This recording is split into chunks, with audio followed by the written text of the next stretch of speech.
Assalamualaikum warahmatullahi wabarakatuh.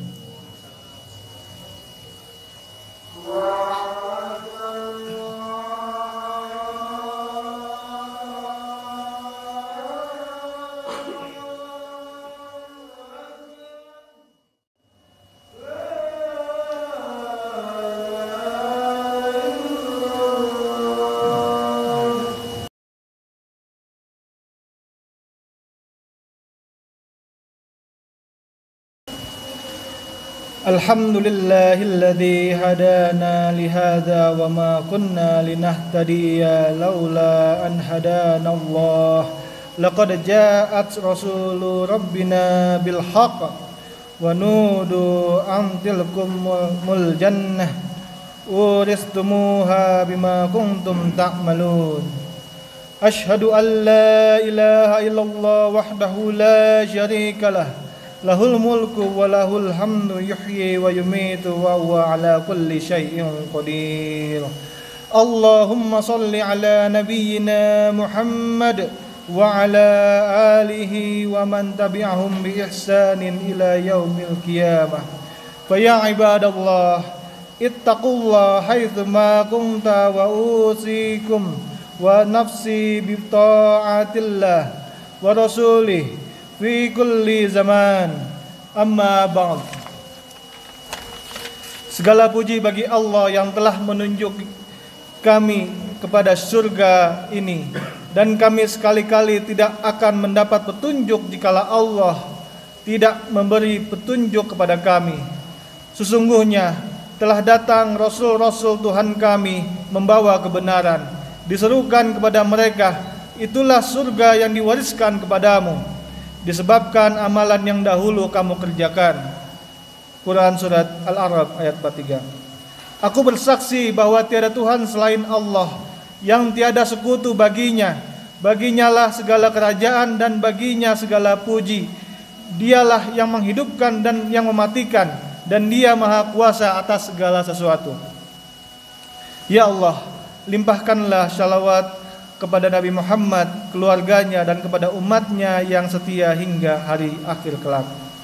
Wahai hamba Allah, bertakwalah kepada Allah dimanapun kalian berada. Dan khatib menasihati jamaah dan juga diri khatib sendiri untuk senantiasa patuh dan taat kepada Allah Subhanahu wa taala dan Rasulnya sampai kapanpun. Jemaah muslimin yang dirahmati Allah, manusia adalah tempatnya dosa dan kesalahan. Tak satu pun manusia luput dari dosa. Sudah menjadi naluri manusia untuk mencintai hal-hal duniawi dan melupakan kehidupan akhirat. Hidup adalah sebuah ujian bagi setiap manusia. Kecintaan terhadap dunia secara berlebihan akan mendatangkan dosa-dosa yang kelak akan disesalinya di akhirat nanti. Namun Allah adalah hakim yang maha adil. Allah Subhanahu wa taala tidak pernah menzalimi hamba-hambanya. Allah tidak akan membebani manusia dengan beban yang tak kuat untuk dibawanya. Karena itu, hendaknya kita menyadari bahwa sebaik-baiknya manusia bukanlah mereka yang paling sedikit dosanya, melainkan mereka yang paling banyak bertobat. Dari Ibnu Abbas dan Anas bin Malik radhiyallahu anhum, Rasulullah sallallahu alaihi wasallam bersabda, seandainya seseorang mempunyai satu lembah dari emas, niscaya ia selalu ingin mempunyai dua lembah dan tidak akan merasa puas kecuali tanah sudah memenuhi mulutnya. Dan Allah senantiasa menerima tobat orang yang bertobat. Muttafaqun alaih.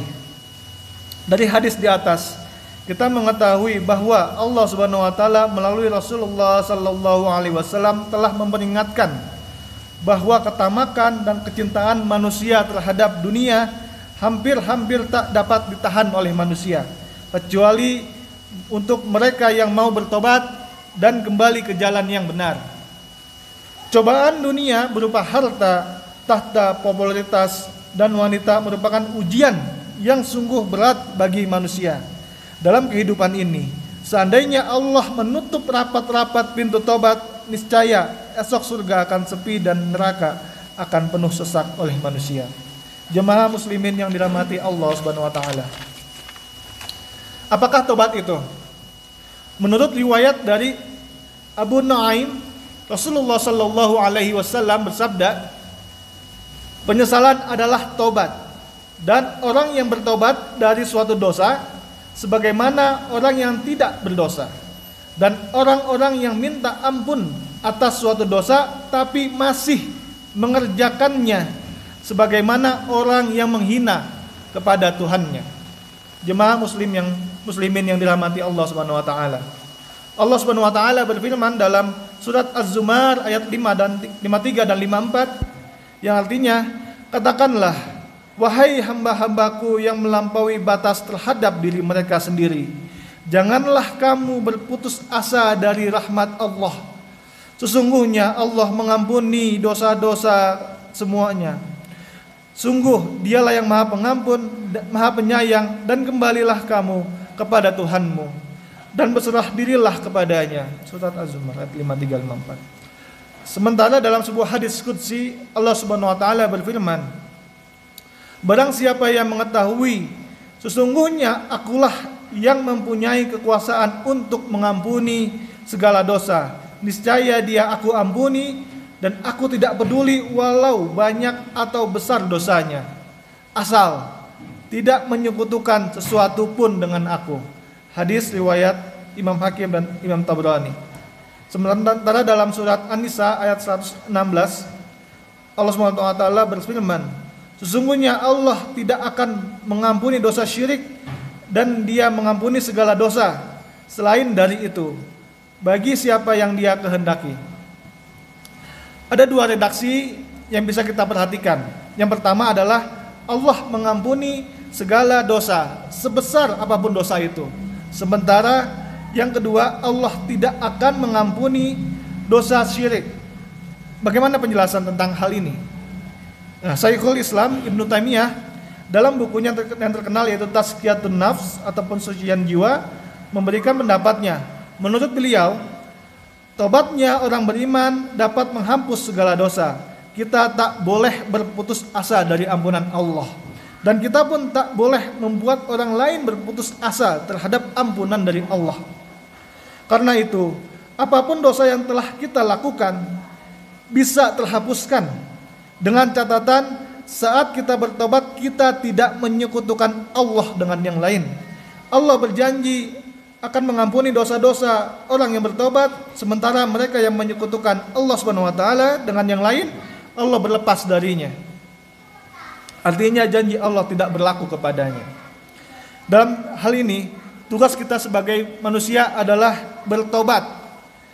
Apakah tobat itu diterima oleh Allah Subhanahu wa taala atau tidak, kita berserahkan kepada Allah yang Maha Pemurah dan Maha Penyayang. Ada sebuah kisah yang bagus sekali untuk kita renungkan. Kisah ini bersumber dari hadis Nabi Muhammad SAW melalui jalur riwayat Abu Sa'id Sa'ad bin Malik bin Sinan Al-Khudri radhiyallahu anhu. Ada seorang yang hidup pada masa sebelum zaman Nabi Muhammad SAW. Ia telah membunuh 99 orang. Kemudian ia bertanya kepada penduduk yang banyak orang alimnya, maka mereka mengarahkan pada seorang rahib Yahudi. Setelah bertemu rahib itu, sang laki-laki itu bercerita bahwa dia telah membunuh 99 orang dan bertanya, apakah ia masih bisa bertobat, masih bisa diampuni dosanya. Lalu rahib itu berkata, tidak. Laki-laki itu pun menjadi marah dan membunuhnya. Genaplah 100 orang telah ia bunuh. Kemudian ia bertanya kepada penduduk tentang lelaki alim yang lain. Maka datanglah ia kepada seorang alim ulama. Ia bercerita bahwa dia telah membunuh 100 orang dan bermaksud untuk bertobat. Orang alim itu menjawab, ya siapakah yang bisa menghalangi orang yang bertobat? Pergilah ke sebuah kota ini, sebab di sanalah orang-orang yang menyembah Allah Ta'ala. Beribadalah kepada Allah bersama mereka dan jangan kembali ke kotamu, karena kotamu kota yang memberi pengaruh yang buruk. Lelaki itu pun berangkat dari kota yang menuju kota yang ia maksud. baru separuh jalan maut telah menjemputnya. Timbullah perselisihan antara malaikat rahmat dan malaikat azab. Keduanya berselisih mengenai siapakah yang lebih berhak untuk memperoleh ruh dari si lelaki tadi. Orang ini datang dalam keadaan bertobat, menghadapkan hatinya kepada Allah, kata malaikat rahmat. Sementara malaikat azab berkata, orang ini tak pernah melakukan amalan yang baik. Kemudian Allah mengutus malaikat yang menyerupai manusia untuk menyelesaikan perselisihan itu. Ia berkata, ukurlah jarak kota tempat ia meninggal antara kota asal dengan kota tujuan. Manakah yang lebih dekat, maka itulah bagiannya. Para malaikat itu pun mengukur. Ternyata mereka mendapati si pembunuh itu meninggal lebih dekat sejengkal dengan kota tujuannya. Maka malaikat rahmatlah yang berhak membawa ruhnya. Jemaah muslimin yang dirahmati Allah Subhanahu wa taala. Imam Bukhari telah meriwayatkan dari Ibnu Mas'ud radhiyallahu anhu bahwa Rasulullah sallallahu alaihi wasallam bersabda, sesungguhnya orang mukmin melihat dosa-dosanya bagaikan duduk di bawah gunung. Ia selalu takut kejatuhan gunung. Dan sesungguhnya orang yang durhaka akan melihat dosanya bagaikan lalat yang hingga pada hidungnya, lalu masuk ke lubangnya dengan tangannya, akhirnya terbang lagi. Janganlah kita merasa lengah terhadap dosa-dosa kita. Karena salah satu tanda orang yang tidak selamat di akhirat adalah di dunia ia merasa aman terhadap dosa-dosanya, sehingga ia lalai untuk bertobat. Sedangkan tobat bak atau seperti api penyesalan yang membakar debu dan kotoran dosa yang ada dalam diri kita. Imam Al-Ghazali mengatakan, cahaya kebaikan akan menghapus keburukan di permukaan hati. Karena itu, dosa-dosa kita tidak kekal selama masih ada cahaya tobat dalam hati kita. Tentunya selama dosa-dosa kita tidak terlalu banyak sehingga merusak hati nurani kita. Jamaah sidang Jumat yang dirahmati Allah Subhanahu wa taala. Lebih lanjut, Imam Ghazali mengatakan tobat itu terdiri dari dua hal, yakni ilmu dan perbuatan. Ilmu berarti mencakup pengetahuan tentang akibat dan bahaya dosa, serta pemahaman bahwa dosa adalah tabir yang terletak di antara seseorang dengan kebenaran. Sementara perbuatan adalah penyesalan yang membuat seseorang manusia bertekad untuk tidak mengulangi perbuatan dosanya.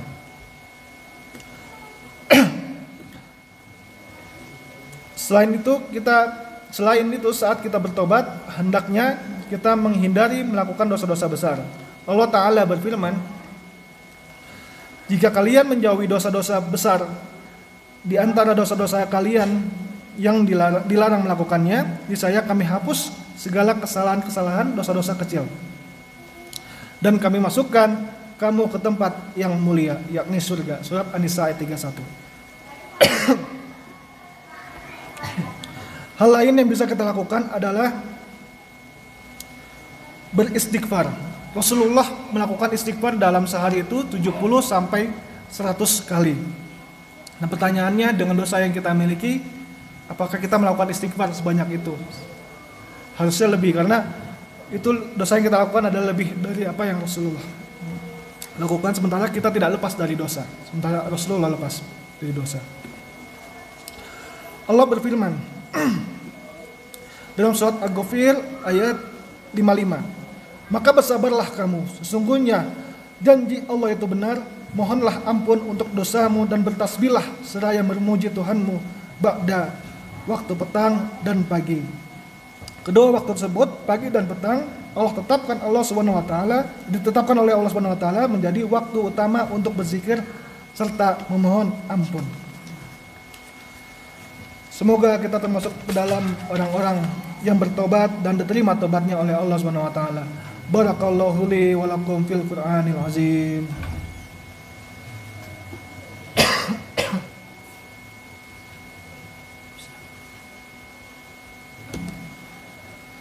Alhamdulillahillazi anzala ala abdihil kitab wa lam yaj'al lahu iwaja. Asyhadu an la ilaha illallah wahdahu la syarikalah wa asyhadu anna Muhammadan abduhu wa rasuluh la nabiyya ba'dah. Allahumma salli ala Muhammad wa ala alihi wa sahbihi ajma'in. Ya ibni Adam, ittaqillah haitsuma kunta wattabi' as-sayyi'ah al-hasanah tamhuha, amma ba'd. Segala puji bagi Allah Subhanahu wa taala yang telah menurunkan Alkitab, Al-Qur'an kepada hambanya dan tidak mengadakan kebengkokan di dalamnya. Surat Kahfi ayat 1. Aku bersaksi bahwa tiada sesembahan selain Allah, yang tiada sekutu baginya, dan aku bersaksi bahwa Nabi Muhammad adalah hambanya dan rasulnya, tiada nabi dan rasul setelahnya. Ya Allah, limpahkanlah salawat kepada Nabi Muhammad, kepada keluarganya, dan kepada sahabatnya sekalian. Wahai anak Adam, bertakwalah kalian dimanapun kalian berada, dan iringilah perbuatan buruk dengan kebaikan, niscaya akan menghapusnya. Amma ba'd. Ma'asyiral muslimin rahimakumullah. Semoga kita semua menjadi ahli taubat yang senantiasa diterima taubatnya oleh Allah Subhanahu wa taala. Dicuci semua dosa-dosa kita dan dijaga hatinya untuk selalu menerima kebenaran. Amin amin ya rabbal alamin.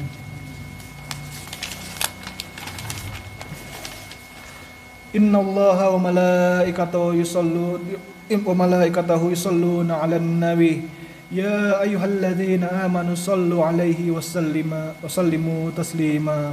Allahumma salli 'ala Muhammad wa 'ala ali Muhammad kama sallaita 'ala Ibrahim wa 'ala ali Ibrahim innaka Hamidum Majid.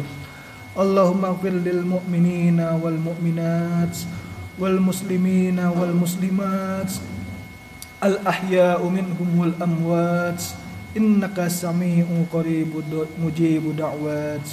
Allahumma anta rabbina la ilaha illa anta khalaqtana wa nahnu abduka wa nahnu ala ahdika wa wa'dika mastata'na na'udzu bika min syarri ma sana'na nabu'u laka bi ni'matika alaina wa nabu'u bi zanbina faghfir lana wa innahu la yaghfiru dzunuba illa anta. Rabbana zalamna anfusana wa illam taghfir lana wa tarhamna lanakunanna minal khasirin. Allahumma ij'al khairu amalina khawatimiha. Subhana rabbika rabbil izzati amma yasifun. Wassalamun alal mursalin walhamdulillahi rabbil alamin. Aqimussalah. Salam.